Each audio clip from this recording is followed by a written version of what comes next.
Hello, everyone, and welcome back to the YouTube channel. Today is the release date of Thor: Love and Thunder.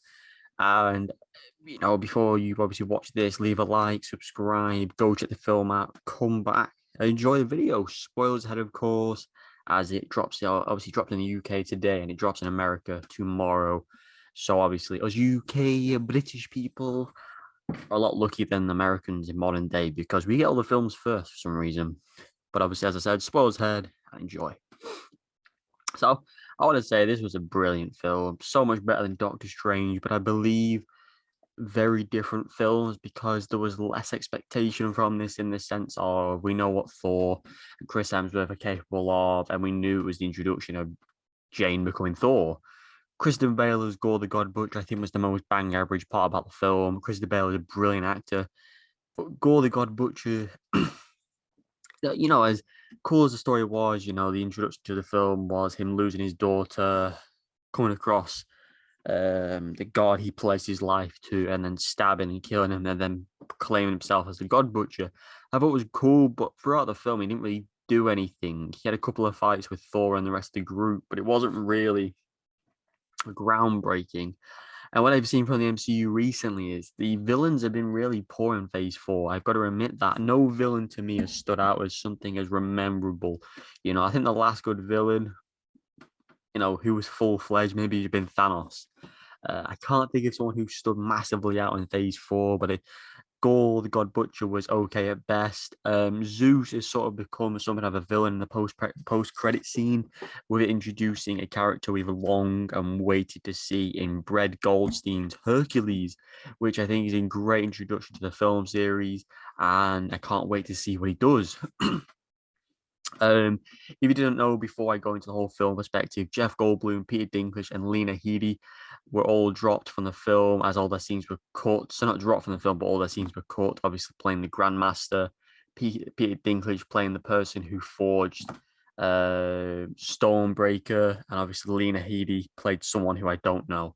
But other returns, we had Heimdall in the post-credit scene in Valhalla greeting Jane Foster after she was killed.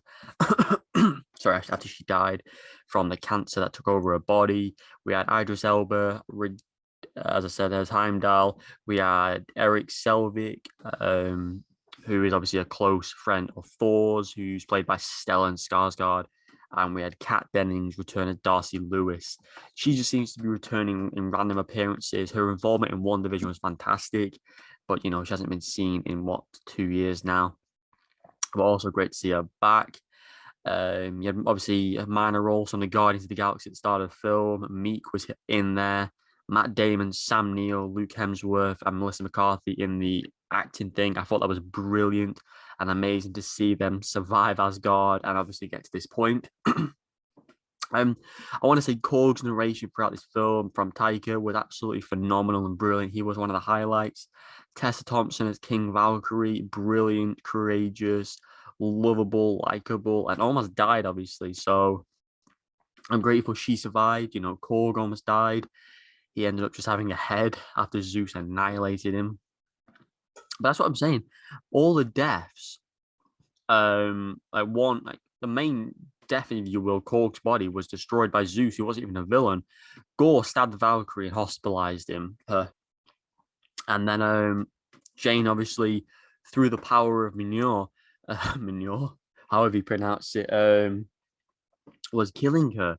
She thought it was healing the cancer, but it was in many ways unbalancing the cancer and making it worse. And ultimately, she lost her life in the end. But I'm thankful she went to Valhalla because the MCU, they may play on things like that, having her appear in the future, which I think is brilliant.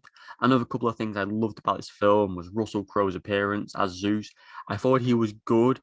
He played a very campy sort of style to Zeus. He had the way like dancing, and it was very weird, but a very good role in the sense of that's not how you usually picture Zeus, but Russell Crowe made it his own. I loved Thor's relationship with Stormbreaker and Mjolnir. Try to have talk how he talks to it, how he gave it his first beer, how he sees his old hammer and wants to connect with it, and then the thunderbolt comes into it, and it's so brilliant. And all the other comical aspects, like the goats, they were brilliant. How they were screaming. one of the opening scenes with the Guardians and Thor, how Thor annihilates all the people, was a brilliant opening segment. And then the building falls down, and there's just little subtle brilliances from Thor with all the different characters, like his relationship with Heimdall's son in this. Awkward scenes with Jane, but the brilliance and how he opens and connects and tries to find who he is. The scene with him and Star-Lord, how he has to basically say, "You need to find yourself. You need to be this, that, and the other."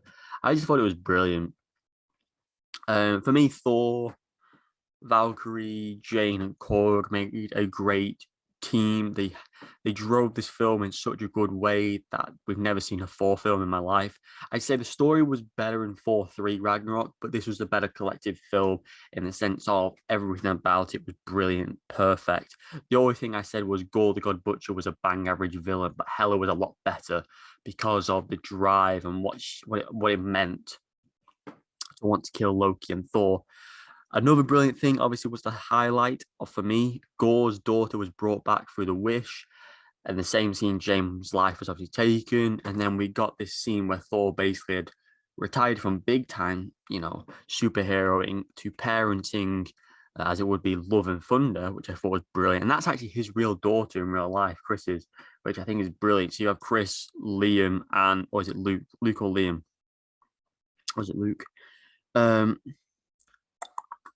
It was yeah, it was Luke. Luke is the forgotten Hemsworth, as you would.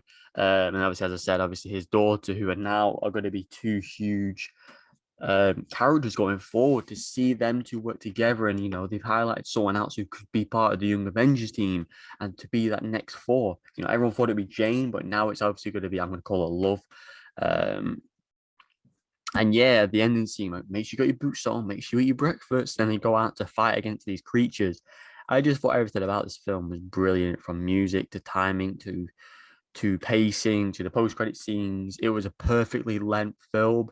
The only thing I think should have been explained a little bit more is the whole thing of how Jane became Thor. She sort of was like, "Oh, I have cancer. Oh, I'm a scientist. I'm a doctor. Minyo's calling to me. I'm going to go and touch it. I'm going to turn to Thor, skip a few scenes ahead when Gore's attacking Asgard, and boom, I am the mighty Thor."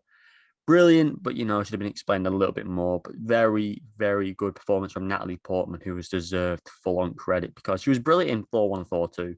I will never take that away from her. But ultimately, a great film with great comedy, action, adventure that was driven from Endgame. And to see Chris Hemsworth back on our screen as Thor was truly incredible. To see some comic accurate suits as well. Some brilliant fight scenes. I loved how he passed his powers onto the kids at the end and they were able to fight. I think Heimdall's son is a huge candidate to be in the Young Avengers team as well. There's so many young talents to building forward. And obviously, I'm looking forward to seeing where Hercules fits into all this. Will he be like a Batman v Superman thing? So he fights Thor and teams up with Thor. Who knows? But yeah, go check it out for yourself. It's been highly hated for some reason. It's on 69% on Rotten Tomatoes. I'm giving this a 10. I'm giving this a 10 out of 10. It would get a perfect 10 out of 10, but Gore's or Kristen Bell's performance was a bit lackluster in my opinion. A bit limited is the best way of putting it. He did a great job of what he did. He looked brilliant. As I said, the CGI and the visuals and everything always looks good in the MCU. And I can't wait for the finale of Miss Marvel as we drive towards She-Hulk, Black Panther, and multiple other projects, San Diego Comic-Con, where everything else be confirmed. And we may even get Thor confirmation. Will we get a 4-5? Where will Thor's next appearance be? Who knows? But I'm very, very excited to see what happens, where we see these characters pop up next, and what is in store for the Asgardians. Hope you enjoyed the video. Hope you enjoyed the film as much as I did. If you enjoyed it or you didn't like it, let me know down below. Hit that subscribe button, leave a like. I'll see you in the next one. Goodbye.